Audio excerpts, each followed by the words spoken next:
High, আগের দিন দেখিয়েছি বইমেলার ব্লগ, আর আজকে দেখাবো বইমেলা থেকে কি কি বই আমি কিনেছি। সেটা না দেখালে হবে?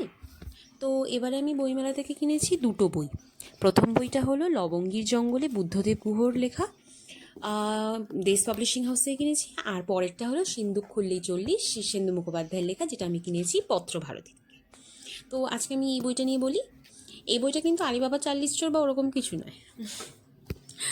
এই বইটার প্রচ্ছদটা আমার ভীষণ পছন্দ হয়েছে, বেশ মজার লেগেছে। আর এমনিতে আমি শীর্ষেন্দু মুখোপাধ্যায়ের বই পড়তে খুব ভালোবাসি, গল্প পড়তে ভালোবাসি। আমি শীর্ষেন্দু মুখোপাধ্যায়ের প্রথম গল্প পড়েছি ক্লাস 10-এ থাকতে, আমাদের সিলেবাসে ছিল। গন্ধটা খুব সন্দেহজনক।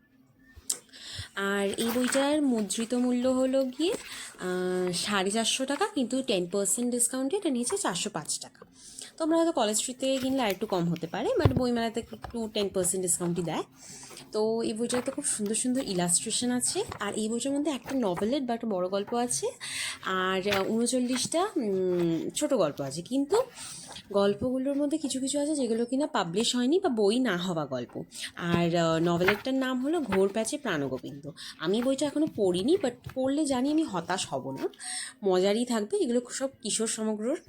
আর তো তোমরা কেউ পড়েছো কিনা জানিও, আর পড়ে জানাবো কেমন।